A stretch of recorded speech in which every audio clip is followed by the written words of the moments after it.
Сейчас запись пошла, прямой эфир. Я сейчас уже включу прямой эфир, и мы начнем. Вы готовы? Да, я готова. Меня не видно, да? Только Вас не демонстрация видно. экрана. Будет классно, если вы включите свое видео, чтобы в уголочке экрана было ваше лицо, там, А вот как это так сделать? красивее. Включить видео, да. О, Так что вас видно. видно? Да, можно ноутбук немного вниз сделать, чтобы вам ваше лицо... все, отлично. Круто выглядите, кстати. Спасибо. Все, начинаем прямой эфир и запускаю. 3, 2, 1. Так, сейчас, секунду. Сейчас прямой эфир запустится окончательно.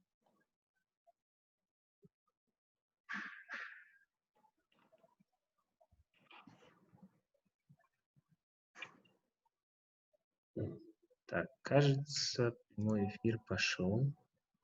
Да, вроде бы. Так, здравствуйте, дорогие участники, дорогие друзья, те, кто к нам присоединился в Zoom, те, кто смотрит нас сейчас через Facebook, на нашей странице. Я рад всех приветствовать и рад в первую очередь приветствовать нашего ведущего сегодняшнего вебинара Зебота Джибаеву. Я думаю, многие из вас, наверное, все, кто сейчас смотрит этот вебинар, не нуждаются в том, чтобы я представлял Зебо. Она уже профессионал, у которого есть свое имя, и ее имя уже говорит само за себя. Я просто предоставлю слово ведущей вебинара Зебота Джибаевой, которая будет рассказывать сегодня о том, как удержать, что делать с той аудиторией, которая пришла в ваши медиа во время пандемии, что дальше делать, какие планы можно строить на этой основе. И все, всем удачи. Единственное, что напомню, те, кто сейчас присоединились к нам в Zoom, вы можете оставлять свои вопросы в чате, пишите их туда. Те, кто сейчас смотрит нас на Фейсбуке, пожалуйста, оставляйте свои вопросы в комментариях под прямым эфиром. Мы обязательно прочитаем их, зададим вопросы, передадим их Зебо, и она уже после, наверное, вебинара ответит на все ваши Да, мне вопросы. так будет удобнее. Круто. Все, передаю вам слово. Удачи всем, успехов. Так, здравствуйте, друзья. Я рада, что пришли слушатели. Я очень волнуюсь. У меня сегодня немного стрессовый день. Так, я перелопатила очень много материалов, рекомендаций и так далее, но никак не могла выбрать лучшую стратегию для себя, например, в том числе, потому я покажу на примере то, что накопала я в отношении нашего сайта YourKG, и что делать, у меня уже есть планы. Так, можно я попрошу своих коллег не писать в Telegram, потому что он у меня высвечивается. Да, я не могу уже выключить. Итак, друзья, что делать с аудиторией, которая пришла в медиа во время пандемии? Все порадовались скачку аудитории на своих сайтах. А вот что делать с ней теперь уже, когда проходит, чуть-чуть спадает интерес к самому мощному информационному поводу, который был за последние десятилетия, как ее удержать? Вот тут однозначного рецепта нет. Каждый должен пробовать тот вариант, который ему ближе всего. И я предлагаю вам просто рассмотреть несколько вариантов таких. Итак, в первую очередь мы должны просто задаться вопросом, что с нашей аудиторией, кто она, потому что она сейчас очень сильно изменилась, и также изменились ее запросы, интересы. Необходимо отслеживать фидбэки везде, то есть на всех ресурсах, где вы присутствуете, во всех соцсетях. Коллекционировать отклики. Надо следить, что вам рекомендуют ваши читатели, говорить с аудиторией обязательно. Ей нужно задавать вопросы, получать на это ответы. Тогда, может быть, вы поймете, кто сейчас ваша аудитория. Так, смотрите, это пример того, как присутствовал наш сайт в поиске Google за июнь месяц. Это хороший и плохой одновременно результат. Например, Google выдал по поиску наш сайт 311 тысяч показов. То есть это просто прям сногсшибательная цифра. Переходов не так много, но по отношению, например, я получаю также результаты по другим веб-сайтам в поиске. Там было в разы меньше кликабельности, да, чем у нас. Но вот как бы шикарный результат, да, мне кажется. Почему он плохой в то же время?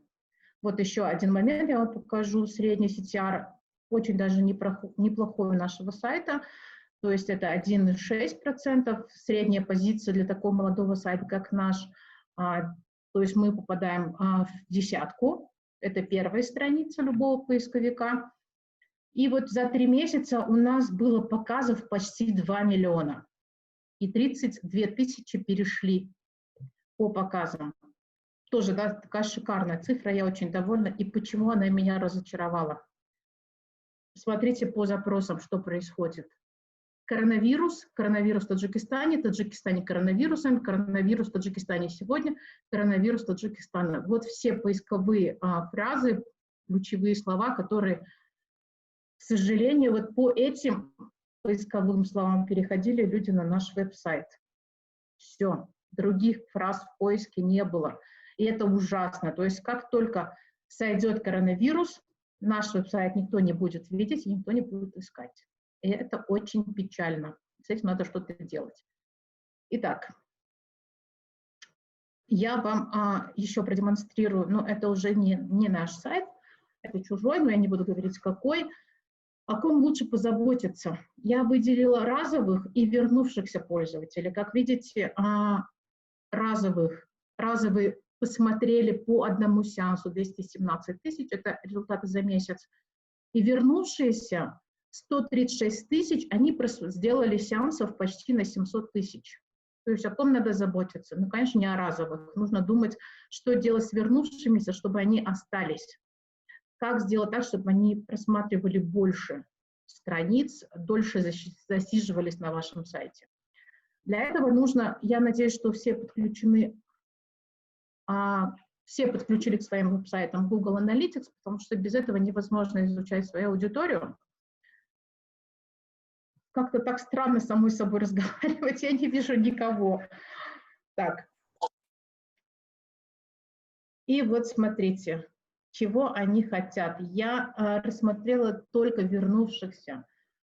Они хотят читать о политике, о еде, о спорте, о путешествиях, о красоте, и вы увидите просто, что еще им интересно вот в таком, это все настройки Google Analytics. Это ваша аудитория, которая интересуется следующими вещами. Значит, нужно позаботиться, чтобы удовлетворить все интересы вот этой аудитории, вернувшейся именно аудитории. Вам нужно писать будет и о еде, и о спорте, о путешествиях, которые сошли на нет, но тем не менее они продолжают интересоваться этой тематикой. И если вы будете потихоньку делать побольше материалов о путешествиях, они будут вашими. Так. И теперь уже мы переходим к тому, что хотят сейчас пользователи и что хотят сейчас платформы. Платформа имеется в виду социальные сети. Я просто нашла некоторые исследования, в том числе и Google, и Яндекс, и Facebook, и обратила внимание на то, что платформы стали вкладывать в СМИ. Facebook, например, и Google, они раздавали гранты. Но, правда, не на Центральную Азию точно, и не на Россию пока даже. Но, тем не менее, они вкладывались в СМИ для того, чтобы те создавали местный контент, местные новости, качественные местные новости, которые были бы интересны пользователям. Яндекс, например, создал платформу Яндекс.Район.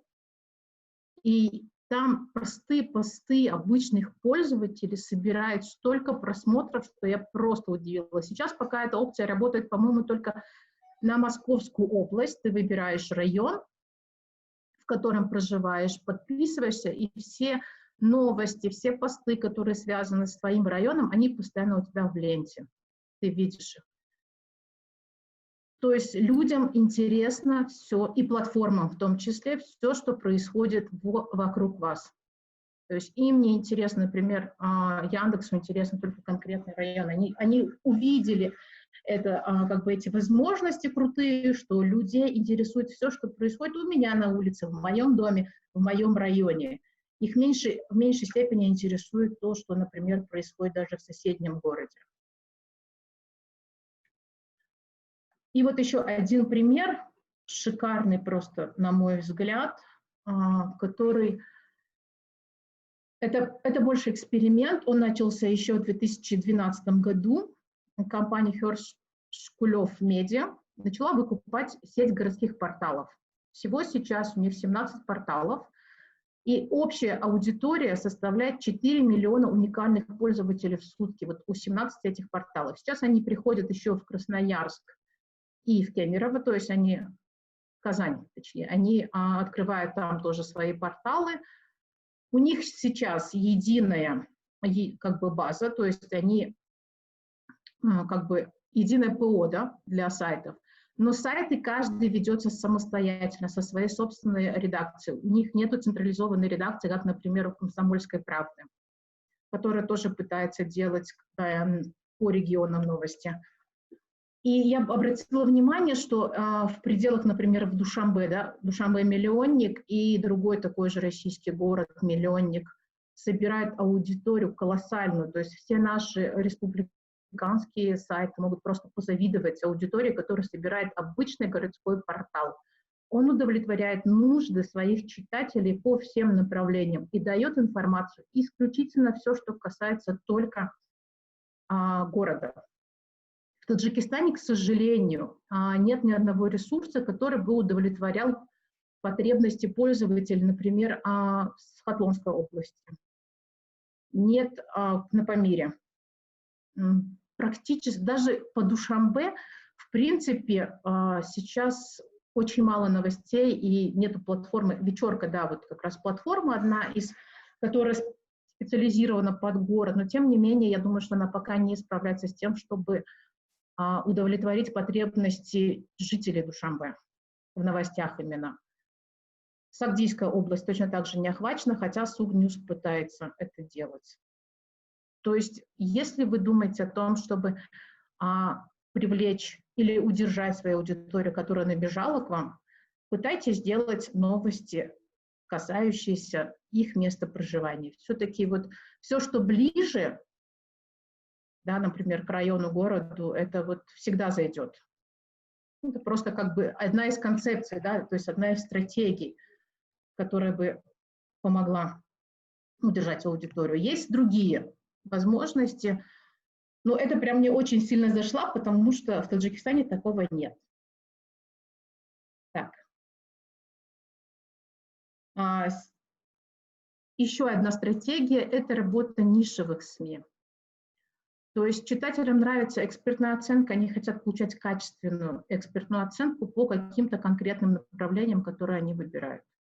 Читатели любят четкую тематику, читатели вот за этот период, они уже научились даже отделять мух от котлет. И они уже устали от новостной гонки, просто анализируя даже, например, сейчас наш веб-сайт, мы делаем каждый день итоги дня. Просмотров меньше, потому что люди устали от новостей бесконечных, особенно касающихся коронавируса. Люди хотят читать что-то более приближенное, более качественное, нежели вот просто новости. И это со временем еще меньше будет желающих читать новости. И особенно если когда ты можешь прочесть это все на одном портале, там второй перепечатал. То есть ты фактически видишь одну новостную картину на всех веб-сайтах. Это очень сильно утомляет. Это еще один как бы способ, да. То есть делать нишевые СМИ, уделять какое-то внимание больше какой-то определенной тематике. Есть еще один вариант. Я, в принципе, как бы собирала это все с разных предположений. То есть журналисты уже российские, западные, они думают о том, что делать с аудиторией. Некоторые говорят, что, в принципе, можно и ничего не делать, но эта аудитория все равно останется, потому что она привыкнет читать новости, либо привыкнет к вашему веб-сайту. И, в принципе, можно и сделать, и оставить все как есть. Некоторые говорят, что ничего существенного не произойдет, редакция будет работать так, как они работали до коронавируса, и читатели, в принципе, будет какой-то незначительный отток, и все так и закончится, то есть как и было. Но стоит задуматься о том, чтобы все-таки вовлекать свою аудиторию И, например, Амзин, да, это один из хороших медиакритиков, медиаспециалистов, он говорит о том, что, забыла, как его зовут, к сожалению, он говорит о том, что необходимо думать не о количестве вашей аудитории, не о трафике, а о том, как она вовлекается.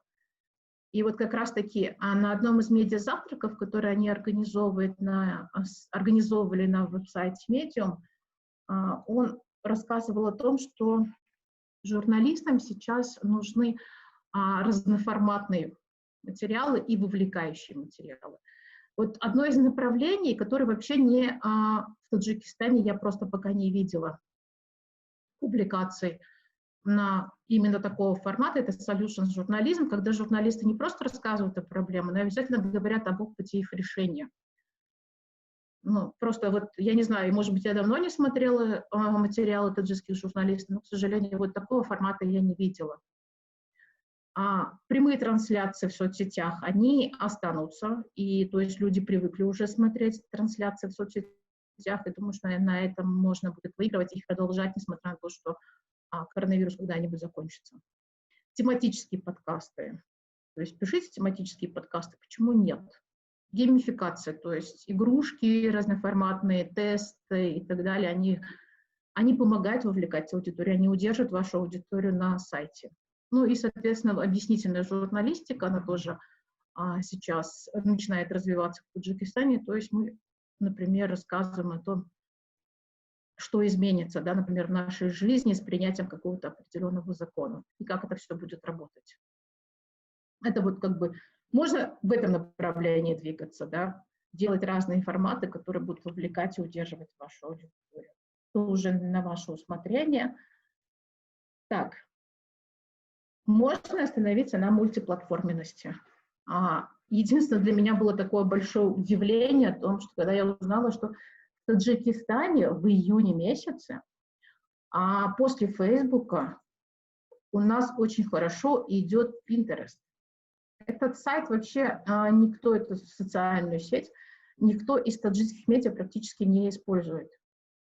Но если там есть аудитория, ее можно тянуть на свои ресурсы.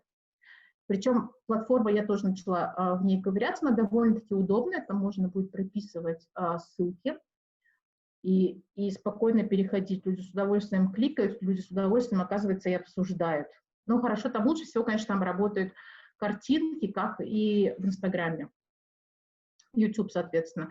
Я смотрю, вот этот расклад идет по всем как бы форматам, да, то есть это и мобильные, и десктопные версии, и планшеты.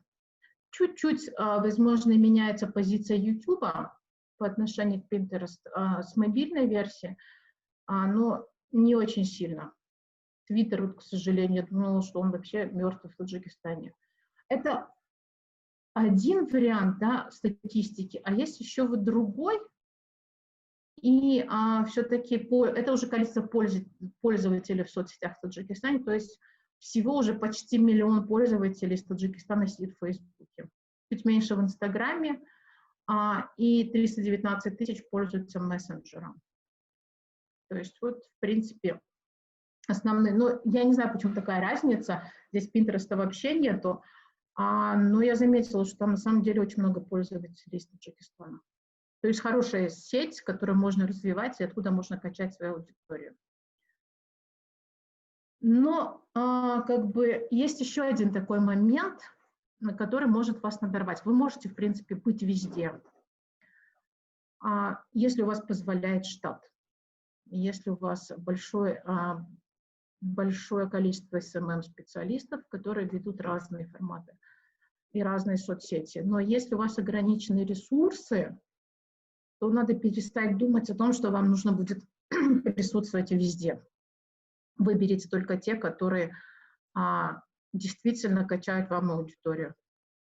Но тут надо пользоваться по максимуму всеми возможностями, которые предоставляют ваши соцсети. То есть опросы, видео, карусели, все. Делайте больше ярких активностей, проводите различные викторины, квесты, флешмобы. Делайте больше полезного ситуативного контента, создавайте тематические подборки и проводите прямые эфиры. Вот мы, например, сейчас стали использовать в Фейсбуке такую тематическую подборку, как бизнес-идеи, бизнес-креатив. Да? То есть мы закидываем идеи, они, в принципе, мы их не реализуем. Мы просто ставим картинки, как идею, может быть, кто-то захочет замутить какой-то бизнес. Но вот эти картинки, они не приводят пользователя на сайт. Но они очень хорошо помогают создавать нам аудиторию в соцсетях, где мы присутствуем. У нас увеличивается количество охвата, у нас увеличивается количество подписчиков и так далее. Мы вообще собрали уже довольно хорошую, лояльную аудиторию из выходцев, например, с ГБАУ. Потому что там все так красиво, а у нас еще дизайнер-любитель вообще всего, что связано с Памиром. Соответственно, это наши пользователи тоже оценили. У нас такая вот хорошая, лояльная аудитория с Памира появилась.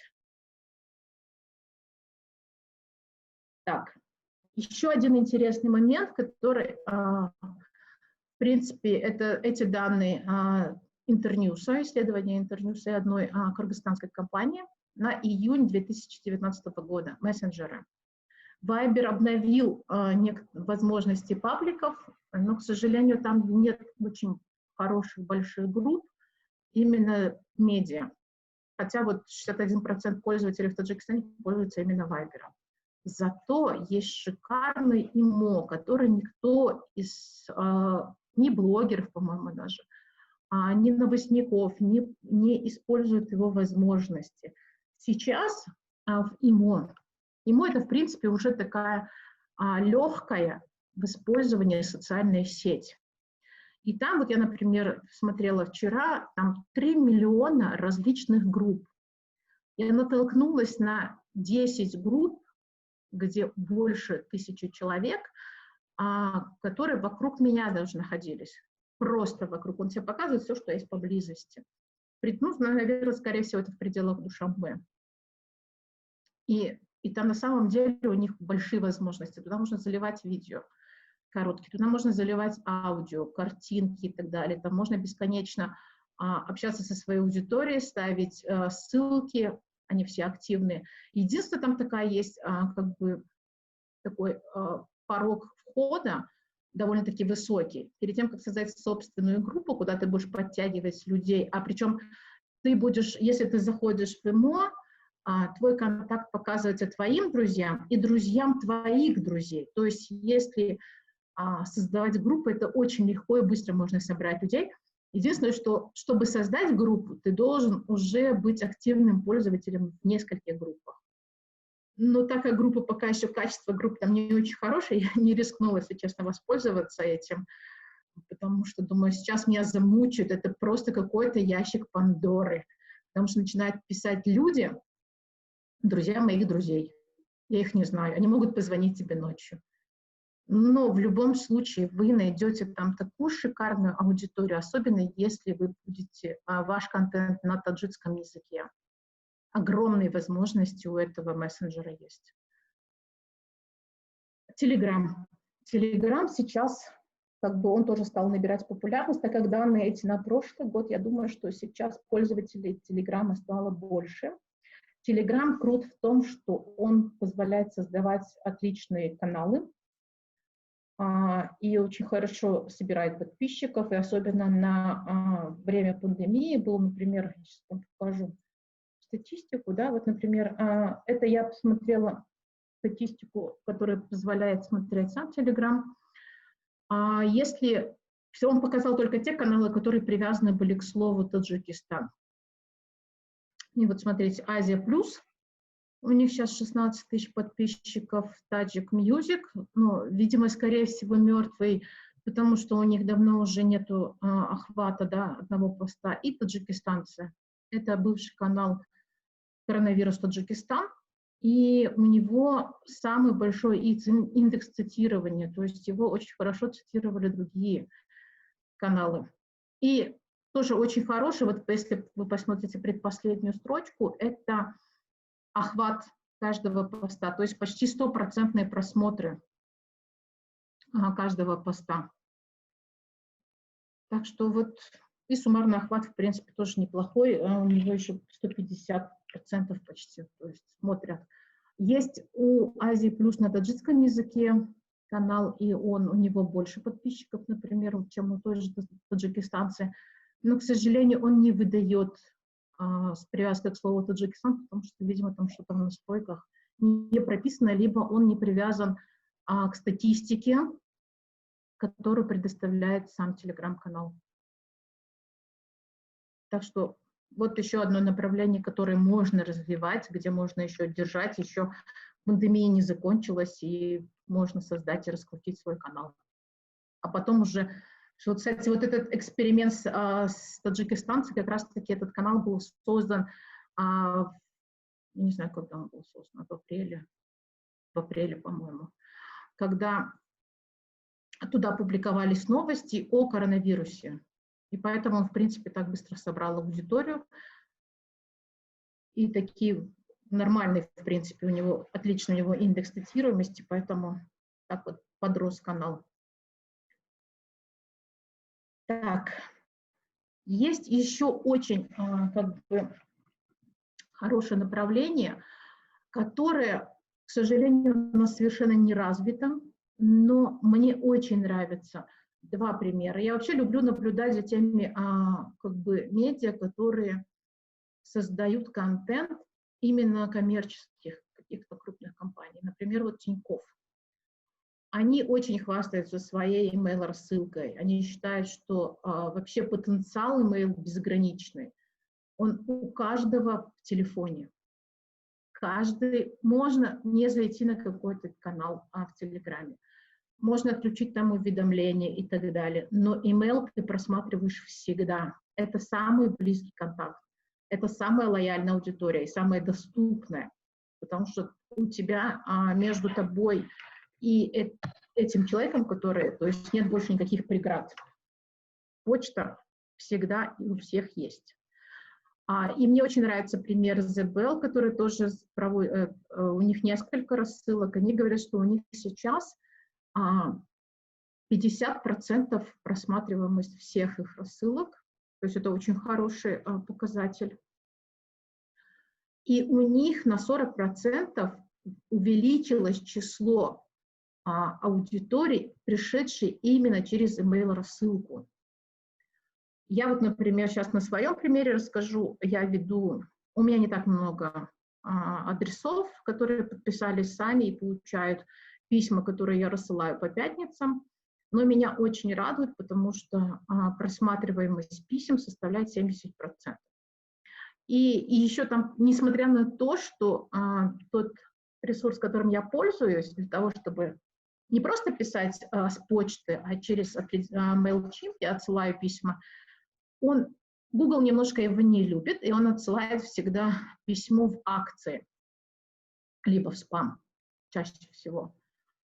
Но, тем не менее, этот ресурс очень полезен тем, что ты можешь посмотреть, как увеличилась твоя аудитория, кто вернулся, перечитал даже письмо, кто кликнул на ссылки, которые ты указал в письме и так далее. То есть ты видишь полную статистику, что происходит с твоим письмом. Хороший ресурс, он позволяет отсылать до 10 тысяч писем в год на аудиторию до 2000 адресов бесплатно. Так что рекомендую. Совершенно хороший. Так. Вот еще одно интересное направление, которое, в принципе, пока тоже в Таджикистане не развито, но со временем люди все равно придут слушать подкаст. Я просто верю в этот тренд, потому что мне всегда кажется, что люди, чем больше увлекаются здоровым образом жизни, у них больше повышается интерес к подкастам, потому что люди сейчас хотят слушать не просто музыку, когда они на беговой дорожке, а, возможно, даже уже подкасты. Эта аудитория безумно просто лояльная, потому что человек добровольно надевает наушники и начинает тебя слушать. И там не 5-10 минут, да, которые там проводит человек с чтением текста какого-то или новости. Это обычно от 30 до 50 минут. Но, к сожалению, пока мне, вот, например, нечем похвастаться на своих аудиоподкастах, потому что прослушиваемость оставляет желать лучшего. Мне казалось, что все-таки будет больше, но сейчас эта аудитория не очень большая, всего 800 прослушиваний, 9 эпизодов, 8 эпизодов, да, 9 мы еще не залили. Ну, в принципе, тоже хорошо. Но так как мы записываем видеоверсию подкастов еще, там, конечно, цифры намного лучше, потому что там от 3000 до 10 тысяч, а первый эпизод вообще было 45 тысяч просмотров. То есть люди все-таки смотрят видео пока еще лучше. Чем еще хороши подкасты? Это хорошая возможность встраивать рекламу в подкасты, потому что ее воспринимают там очень позитивно. И я, например, вот читала Лику Кремер, которая ведет подкасты «Либо-либо», и они берут от 3 рублей, 3-5 рублей за каждое прослушивание. И они гарантируют рекламодателю 10 тысяч прослушиваний. Ну, почему нет? А может быть, и тоже надо попробовать брать уже за прослушивание. Будет там хоть 200 самоней, то хорошо. Хотя нет, это дорого, наверное, 200 самоней за один подкаст. Так что, в принципе, вот это направление тоже одно из перспективных. Я думаю, что в любом случае это будет в трендах в Таджикистане. Хотя единственное, здесь есть такая вот маленькая преграда. Все говорят о том, что подкасты популярны в тех городах, которые очень большие. То есть когда тебе нужно преодолевать очень большое расстояние. В Таджикистане ты, например, от одного места до другого, в Душанбе, ты проходишь там за 10-20 минут, ты не успеваешь дослушать подкаст. Вот это вот такое вот небольшое, да, может быть, препятствие. Но зато люди очень стали увлекаться здоровым образом жизни, и я надеюсь, что это мы можем как-то просто влезть в их уши со своими подкастами. Так, есть еще одно направление, и, наверное, все... Это просто самый простой пример, который кинутся все. Это возвращать забытые темы. Нужно прямо вот уже начинать их потихоньку возвращать, потому что люди очень сильно соскучатся по спорту, очень сильно соскучатся по развлечениям. И вы не поверите, и даже очень сильно, и это сейчас тренд, кстати, гороскопы. Я видела несколько исследований о том, что, например, сейчас даже в Европе, в Америке вкладывают большие деньги в приложение по гороскопам. Людям интересно читать гороскопы с утра, оказывается. Поэтому это вот у кого более лайтовый контент, да, например, на сайте, почему бы не вешать гороскопы хорошие, интересные. Люди все равно... Я даже невольно, например, каждое утро в машине прослушиваю гороскопы на Love Radio, такая небольшая реклама. Слушаю их сейчас. И как раз-таки мне все время попадаются гороскопы. Я, конечно, с нетерпением жду там рыбы самые последние всегда. Поэтому я думаю, что за это тоже можно зацепиться, если у вас лайтовый контент. Еще один момент. Я вообще обожаю Тинькофф, если честно. Это просто вот один из таких примеров. Вот у меня теперь кумир этот Шкулев со своими городскими порталами, и, возможно, я когда-нибудь возьмусь за эту идею. И я очень люблю Тинькофф. Вот они настолько свободны в экспериментах, причем это коммерческий банк. Смотрите, вот это правда, конечно, старый пример довольно-таки, 2016 года. Вы не поверите, эта статья, у нее было огромное количество репостов, просто очень огромное. Она состояла всего из одного слова. Вот такой шикарный заголовок. Как заработать на квартиру в пределах МКАДа, имея зарплату в 100-200 тысяч рублей и не имея другого имущества. Вот статья была из одного слова. Я пока не кликнула, не догадалась. Никак. И дальше была подпись просто от редакции. Не стесняйтесь.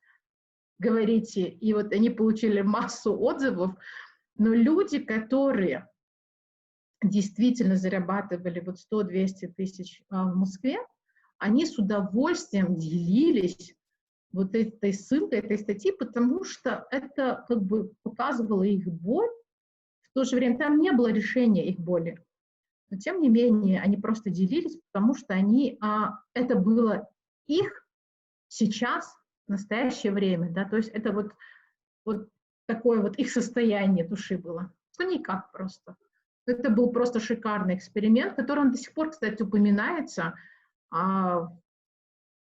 и приводится в примерах. Вот такой вот эксперимент, и он хорошо сработал. Поэтому, тем более, если вы не коммерческий как бы банк, то почему бы не экспериментировать? Так, еще один момент, который очень важный. Кстати, сейчас два поколения есть. Вот сейчас поколение зумеров, это поколение Z, рожденное с 96-го года. Ну, посчитайте им, сколько сейчас. Ну, довольно-таки много, да? То есть у нас нету фактически, что посчитать не могу, 24 года и позже, да? Самый взрослый это 24-летний. У нас очень мало контента для зумеров. А это ваша аудитория. Поэтому надо чаще и больше, думаю, уделять им внимание. И я вот как бы собрала несколько факторов важных, которые как бы описывают, да, зумеров сегодняшних. Они, например, чаще обмениваются текстовыми сообщениями, что удивительно, да. 66% считают, что игры — это их главное хобби. 42% считают, что соцсети влияют на их самооценку. Кстати, зумеры винят бумеров в том, что они оставили мир в плачевном состоянии, особенно все, что касается экологии. Больше половины зумеров хотят изменить мир к лучшему, то есть они хотят и как-то принять в этом участие. Они создают контент сами и делятся с другими. Они настолько ранимы, они пропускают информацию через себя, и у них всегда возникает желание среагировать на какую-то новость. Им хочется выразить свое отношение к увиденному. Например, наш возраст уже такой, может просто пройти мимо, там, ну, прочел, да, ну да, там, максимум я лайкну. А они поделятся всегда. То есть вы как бы не забывайте об этой аудитории. Есть еще одна аудитория, в принципе, к которой тоже можно готовиться потихоньку. Это поколение Си. Дети, которые провели карантин. То есть они помладше возрастом, но у них тоже есть определенные факторы. Например, они стали вместе с родителями потреблять контент. То есть совместные просмотры, совместное прочтение, совместное приготовление пищи, совместное обсуждение. И вот эту аудиторию тоже нужно потихоньку тянуть. Это вы уже будете думать, как, конечно, ее притягивать. Но помните, что они больше это совместное потребление. То есть, вот, совместное потребление контента. Это семейные ценности и так далее. Мне самой сейчас с этим совсем надо поработать, если честно. Потому что вот я показала цифры, шикарные цифры по поисковикам, к сожалению, количество отказов очень большое. Количество отказов сейчас на нашем веб-сайте составляет только больше 80%. То есть люди прочитывают один материал, максимум продвигаются глазами и уходят, не зацепившись ни на что другое. Хотя, в принципе, мы создали платформу таким образом, чтобы люди могли зацепиться глазами за другой материал, там, посмотреть, доскроллить еще что-то. Но, к сожалению, нет, и поэтому, значит, надо экспериментировать и пробовать еще что-то другое. Так, и надо главное помнить, что медиарынок больше не будет прежним. Да, то есть традиционные медиа, это касается печатных СМИ, они, конечно же, уйдут в любом случае. Вот выиграют те, кто лучше увлечет свою аудиторию. И онлайн-СМИ будут работать над новыми продуктами, то есть над новыми темами, над новыми форматами. Люди привыкнут получать информацию из новостей, и где-то они останутся надолго, то есть на каких-то ресурсах. Еще один хороший как бы плюс, люди научатся, вот как раз я уже говорила, отличать мух от котлет, то есть и люди будут больше разбираться уже, где фейк, а где нет. И поэтому вот здесь как раз-таки может хорошо прокачаться факт-чекинг. К сожалению, в условиях Таджикистана, конечно, это вот немножко туговато, потому что нас ограничили в том, что как бы проверить какую-то информацию Минздрава, да, то есть если мы пытаемся проверить и докажем, что она не правдивая, опубликовать, если мы ее не сможем, скорее всего, потому что нас ждет штраф. Ну вот как бы, в принципе, я уложилась за 40 минут, и все. Я приостанавливаю демонстрацию экрана. Я не знаю, насколько было полезно. Вообще, я хотела бы, конечно, послушать вопросы. Спасибо большое. Спасибо большое. Я думаю, было очень полезно и очень интересно, на самом деле. Тем более, в принципе, ваши вебинары все являются полезными и интересными. У нас 2 вопроса в чате. Султанжон Усманов спрашивает, можете ли вы поделиться своими планами? Какие у вас творческие планы? Блин, я же говорю, я просто влюбилась в идею Шкулева. Да, я хочу попробовать развивать региональные. Городские порталы, да? Да, городские порталы. Ну, скорее всего, это будут не очень городские, как бы, да, по Таджикистану это очень сложно, потому что города все маленькие, скорее всего, это будет вот просто, может быть, 4 там. Душанбе, Сокт, Атлон там и такие Габал. С удовольствием бы хотел. Но сейчас пока, конечно, да, у меня стоит вот как раз-таки вопрос удержать эту аудиторию, которая пришла случайно фактически на наш портал только по поисковикам. Забив, да, коронавирус, сегодня, эти ключевые слова, они прописаны во всех публикациях, которые мы делаем там каждый день, да, и поэтому как бы очень печалит, что люди вот приходят и не задерживаются. Спасибо большое. Надеюсь, Султанжон Усманов удовлетворен ответом. Следующий вопрос от Анушер Вонабекова, нашего участника здесь. Он находится сейчас на линии. Я зачитаю вопрос. Если у него будут какие-то дополнения, он может сам дополнить, потому что он говорил, что лично хочет задать вопрос. Вопрос такой. Культура слушания подкастов у нас не сильно популярна, именно в MP3 формате, мягко говоря. Почему бы вам и другим крутым ребятам, которые делают годный контент, не начать продвигать и популяризировать эту культуру у нас? Facebook хорошо, и там видео заходит лучше, но не считаете ли вы, что это зона комфорта? Вообще, если честно, подкасты это проблема, да, но мы решили пойти по такому пути. Мы решили найти радиостанцию, которая бы в вечернее время давала бы наши подкасты в эфире. Потихоньку просто приучить их. Потому что другого пути я вот, к сожалению, не могу понять, популяризировать, вот как иначе продвигать. Мы продвигаем, да, у нас есть несколько инструментов. Мы продвигаем через веб-сайт, продвигаем через рассылки свои почтовые, на Фейсбуке и так далее. То есть мы везде ставим аудиоверсию, которую можно послушать. Единственное, что вот сейчас, конечно, мне нужно взяться за ВКонтакте и за Яндекс.Музыку, где будем тоже заливать, а потом уже, в принципе, сейчас у нас просто только 7 платформ для аудиоверсии, в этой радиостанции. Я думаю, что, может быть, мы сможем договориться с какой-нибудь радиостанцией, которая брала бы на вечерний эфир наши подкасты. Причем мы даем совершенно годный контент, он уже полностью весь вычищен, с хорошим звуком, с хорошим качеством и, самое главное, интересный. Пользуясь своим положением модератора вебинара, я немного хотел бы уточнить у вас, когда речь идет о подкастах, вы отслеживаете ли процент дослушивания и как вообще слушают? Например, я чисто по своему примеру могу сказать, что когда я слушаю подкасты, как вы правильно заметили, у нас на самом деле город и вообще страна маленькая, и я слушаю его в основном в машине. И то, когда мы работаем, приезжаю в офис и обратно еду домой. Я не успеваю дослушать подкаст, на самом деле. Да, это проблема, на самом деле. Ставлю на паузу, а потом дослушиваю в следующий раз, когда куда-то еду. Что у вас как с этим? Мы, например, все, кто переходит по аудиоверсии, и там мало, к сожалению, они дослушивают практически все. То есть, вот, например, мы используем платформу Anchor, на которой можно отследить и процент ослушивания, из какого ресурса зашли и так далее. Там всего 7 платформ разных. Все это можно отследить, посмотреть.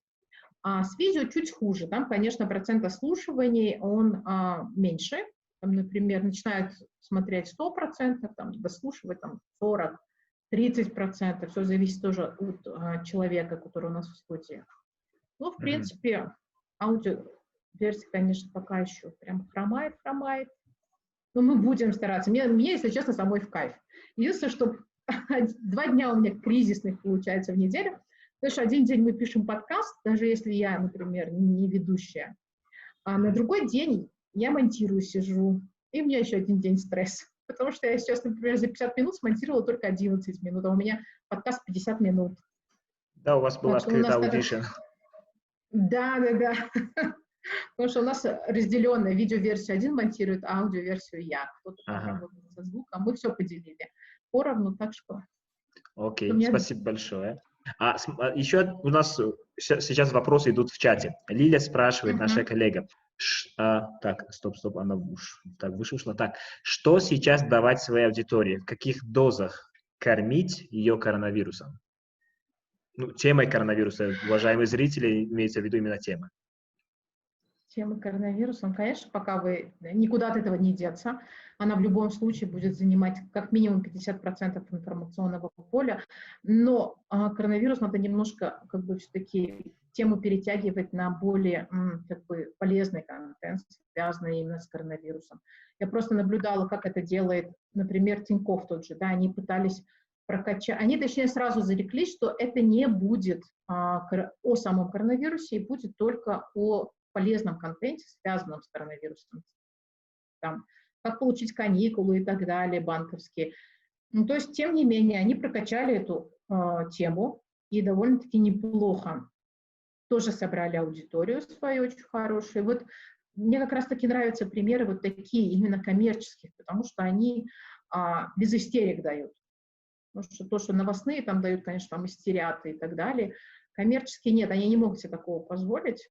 И поэтому, соответственно, они кормить пока 50%, уж как-то уж подсадили бы на это пока. Единственное, что надо немножко выруливать уже в сторону тем других или давать его более такой полезный, что ли, контент. Спасибо. У нас комментарий от Наргиз Касымовой, который говорит, что с радиостанцией хорошая идея. Кстати, мне, человеку, вышедшему с радио, слушать аудиоподкаст тоже непросто, на перемотке слушаю. Наверное, иногда, я тоже, например, когда слушаю, даже просто увеличиваю скорость прослушивания, так легче просто дослушать, наконец, этот подкаст, хотя тема может быть интересна, просто ведущие говорят медленнее, чем хотелось бы. Анушервон хочет задать вопрос. Анушервон, если вы с нами, пожалуйста, можете включить видео и задать свой вопрос. Потом мы перейдем к следующему вопросу. Анушервон. Добрый день, Рустам. Добрый день, Забо. Спасибо большое за прекрасный тренинг, вебинар. Это продолжение первого вопроса касательно подкастов. Вопрос о ведущих. То есть я, как человек, который буквально неделю назад уже записал свой первый подкаст и уже собираюсь его опубликовать, но я боюсь, что, допустим, я лично сам один веду, и там обычно гости 2 человека, 3 человека. Я что почувствовал, что меня мало подкастов, гостей больше. Допустим, когда я слушаю, снова далеко не пойдем, Три медведя, особенно первые выпуски, то там прям видно и слышно, что ведущих, наоборот, много. Вот, особенно в начале. То есть ваш совет. Все-таки где золотой, не знаю, золотая середина или баланс? Я вам сейчас скажу, Анушервон, мы тоже так же экспериментировали. Мы сначала писали вообще первые пилоты сами с собой, потом слушали, учились на ошибках, слушали себя, страдали, потому что все друг друга вечно перебивали. А потом мы записали первый подкаст у нас была просто как бы девушка, которая болела, а второй подкаст мы записали с одним гостем, и нас было 3. Такой был трэш, если честно, потому что нас оказалось очень много. Сейчас мы стараемся как бы делать 2 ведущих, 1 гость, либо 2 гостя и 2 ведущих. Но пока вот 1 ведущий, 1 гость, не знаю, мы ни разу не пробовали. это сделать. Я думаю, что вам нужно количество все-таки гостей сократить. Потому что если еще это все мужские голоса, вы поверьте, просто у человека, который с аудио только-только, например, начинает, или он, там, я не знаю, проблемы со слухом. Я, например, аудио очень тяжело потребляю, если там все ведущие, например, только женского пола или все мужского пола. Для меня просто капец. На картинке ты хоть их видишь, да, на видео, а слушать это проблемно. Поэтому вам нужно просто количество, я думаю, сократить. 2 гостя. Пишите вдвоем. 1 гость, 1 ведущий. Будет классно. Кстати, вы говорили, да, про то, чтобы развивать на других платформах в комментариях подкаста. Да, это я говорю. Ага, супер, спасибо. Вот мы как раз тоже пытаемся туда тоже пойти. Все никак руки не доходят. Я думаю, что весь сезон 1 скоро залью ВКонтакте, и мы завтра пишем уже 2 сезон. И это на самом деле кайфно. Просто в этом какой-то кайф есть хотя бы для себя. Может быть, потихоньку и аудитория подтянется. Спасибо большое, спасибо за вопрос и за ответ. И у нас еще парочка вопросов. Вопрос из чата. Широт Шарипов, наш коллега, спрашивает. Из-за пандемии люди устали от плохих новостей. Стоит ли медиа или редакциям переключиться на позитивные новости? Если да, насколько этот тренд разрушит постулат «жареные новости продаются лучше»? Не, вообще на самом деле аудитория устала не от плохих и хороших новостей, она просто устала, мне кажется, от новостей уже. Дозировано очень. Сейчас просто я рекомендую медиа более тщательно выбирать новости, не гнать весь мусор. Пусть он будет плохая новость или хорошая, но самое главное, чтобы она несла какой-то полезный контент, а не просто забивала твою ленту. И, например, ну вот я ее прочла, и что? Что с этого? То есть, ну, как бы вот это была такая, для меня всегда этот вопрос. Что мне с этого? То есть зритель Ничего. Да, вообще аудитория стала более прагматичной в этом плане? Она стала более требовательной, да, к контенту. То есть они хотят сейчас больше экспертных оценок. Пусть, я говорю, это будет связано с плохой новостью или с хорошей, неважно. Как позитивный. Позитивный, я не знаю, там что. Посадили там где-то сад какой-то, ну, тоже позитивное. Что это разные просто есть. Или... Ой, я такая пессимист, наверное, в последнее время, что даже не могу привести позитивную новость. Достаточно включить Шабака и Авал. Там все новости позитивные. Вот, да, Широс. Смотрите, пожалуйста, Шабака и Авал. На самом деле, я говорю, людям просто нужно более тщательно отбирать новостей. Окей, спасибо большое. Спасибо. У нас еще один вопрос из Фейсбука. Манижа Курбанова спрашивает. Для удержания молодежной аудитории нужно заняться видеоблогами, не так ли? Сейчас пришла семинар, молодежь говорит, что им некогда читать, хотят зрелищные видеоролики. Как быть? На самом деле, да. Поколение зумеров, они мультиплатформы, они мультипотребительные, то есть они потребляют информацию, могут сразу на разных девайсах потреблять информацию, они могут смотреть, читать, еще параллельно слушать музыку. Есть, да, такой эксперимент, например, кто-то из российских СМИ тоже пытался тягаться по ТикТоку, например, да, но для СМИ делать много видеоконтента – это все равно затратно. То есть, во-первых, ты не зарабатываешь с этого практически ничего. Facebook, например, он тебе не отдает заработанные деньги, потому что нет на Таджикистане. А YouTube, он тебе отдает, но очень мало. И не покрывает расходы. Да, нужно делать контент, видеоконтент, но приучайте их потихоньку и к качественному контенту, а не вот этому блогингу, который прям очень стрёмный. Не знаю, я так думаю, что... И тогда, если говорить о зумерах, то нужно учитывать их желание, да, например, изменить мир. Они хотят участвовать в каких-то интересных флешмобах, где можно себя показать, где можно что-то сделать, хотя бы поднять свою самооценку. Ну, то есть это вот прям палка о двух концах. Конечно, нужно делать, но если нет ресурсов, то не говните, пожалуйста, говно. Простите за мой французский. Мы это потом запикаем. У нас еще один вопрос от Лилии. Эксперимент с рассылками. В Таджикистане далеко не все пользуются электронной почтой. Насколько вообще оправдан этот формат в наших условиях? Лиль, зато это будет только качественная аудитория, которая пользуется электронной почтой. Пусть будет их там не так много. Мне кажется, я вообще всегда за качественную аудиторию. Мне не нужен большой трафик. И у нас, например, когда возник вопрос по поводу подкастов, да, например, один из гостей нам предложил, говорит, почему бы вам не начать пока с лайтового контента и не звать звезд в эфиры. Потом, когда вы уже раскрутитесь, как, например, вот Дудь тоже начинал с рэперов, а потом потихоньку народ уже подтянется и будет слушать более качественный контент. Я говорю, вот не хочу я вот эту аудиторию большую, я хочу сразу качественную, пусть ее будет мало пока. Но то же самое касается рассылки. Она настолько лояльная, мне кажется, что все-таки просто нужно начинать делать. Пусть это будет несколько сразу компаний, да, там, если несколько медиа начнут делать рассылку качественную, то Лиль, на самом деле я всегда, каждый раз, на каждое свое письмо получаю ответы. От 2, 3, иногда от 5 своих читателей. А всего их сейчас 70. Не так много, но думаю, что, в принципе, для авторской рассылки пока на первое время это очень хорошо. И люди отвечают, люди делятся своими впечатлениями, кто-то пишет в обратку письмо, кто-то потом пишет уже в мессенджер, в личку и так далее. И это так приятно на самом деле, что ты пишешь, а потом еще люди делятся своим чем-то с тобой. И подоспело продолжение этого вопроса. А какой-то результат ты уже получаешь авторассылок сейчас? И если какие-то, про отзывы вы уже сказали, и можно немного, наверное, от себя хотел бы добавить. Вы говорите сейчас про авторские рассылки и про отзыв, и то, что аудитория, на самом деле, там маленькая, да, такая качественная, но маленькая. Можно ли их сравнить в каком-то смысле с телеграм-каналом, если ты ведешь его от своего имени, и на самом деле сейчас можно практически каждого своего подписчика знать в лицо.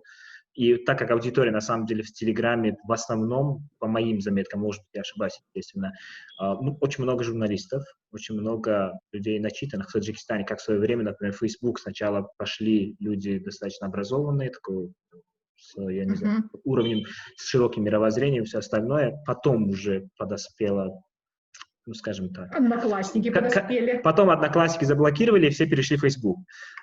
Сейчас то же самое как бы происходит с Телеграмом. Можно ли сравнить сейчас, по вашему мнению, с Телеграм, с email-рассылками? Могут ли они как-то взаимозаменить? Нет, не могут. У email-рассылки всегда есть возможность ответить.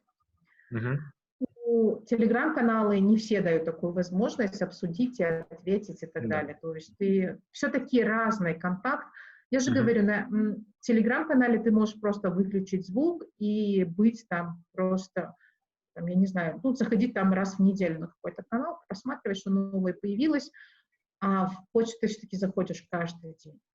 Просто вот там невозможно. Ты даже если я, например, подписана на The Bell, и я, в принципе, те же новости могу получать в других каналах, да, в телеге, и все равно с удовольствием читаю The Bell, потому что вот они очень классно подходит к самой рассылке. Это не рассылка, да, вот новостей просто ты перешел, там скроллишь, там просто ссылки, кликаешь. Нет, там очень качественно, там тебе пишут письмо, интересно рассказывают и так далее.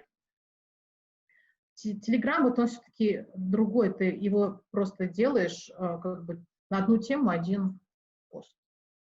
Короче, мне кажется, такие аудитории разные. Спасибо большое. И почему бы ни туда, ни туда? Можно дублировать, да, получается, они могут дополнять друг друга. Манана мне сказала спасибо, я очень рада. Спасибо большое, Манана. И меня Лиля сразу напугала, сказала, Манана, слушай, я сказала, капец. Я теперь еще больше волнуюсь. У вас еще и на Фейсбуке люди смотрят. Наргиз Касымова просит вас добавить ее в свою рассылку, что она тоже хочет читать от вас письма. Да, Наргиз, я, видимо, пропустила ваш имейл, я обязательно вас добавлю в ссылку. Манана вам говорит спасибо и слова благодарности. Да, Лиля нам еще хочет вопрос задать. Лиля вопрос хочет задать, да. Пожалуйста, Лиля, можете включить видео и задать? Нет, она пишет.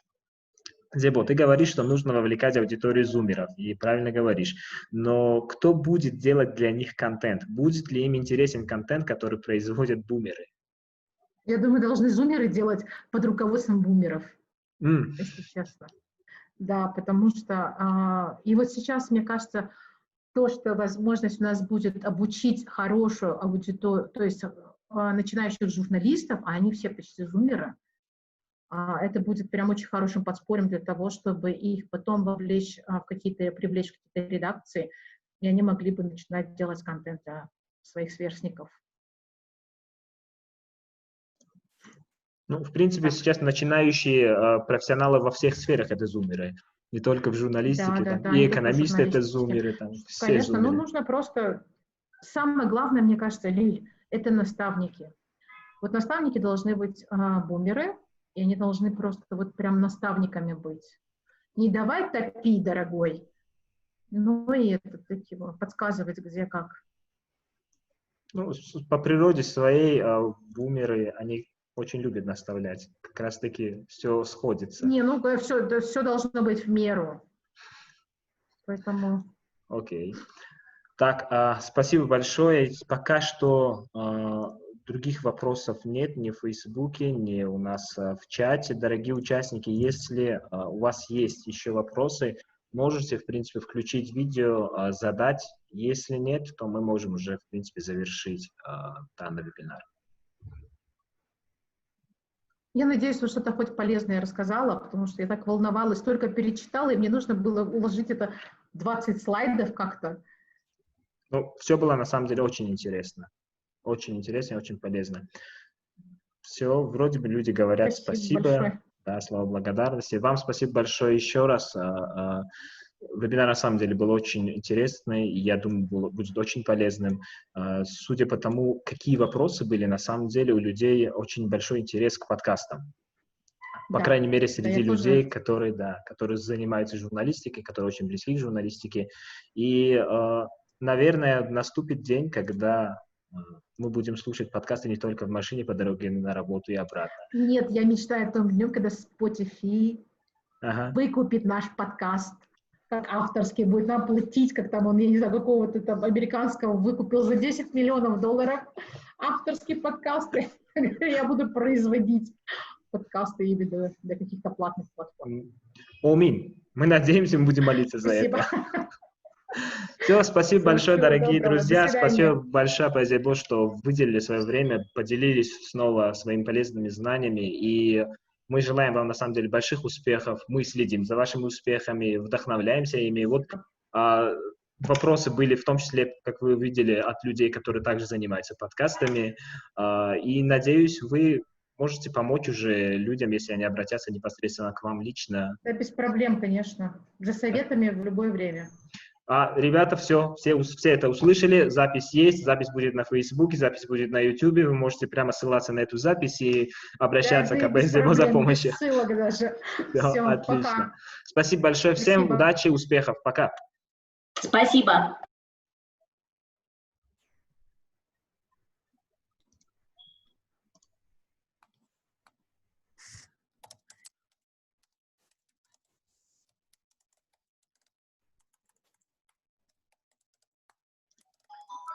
Так, всем спасибо, дорогие участники. Мы уже выключаем конференцию. Всем успехов. Можете потом посмотреть запись на YouTube.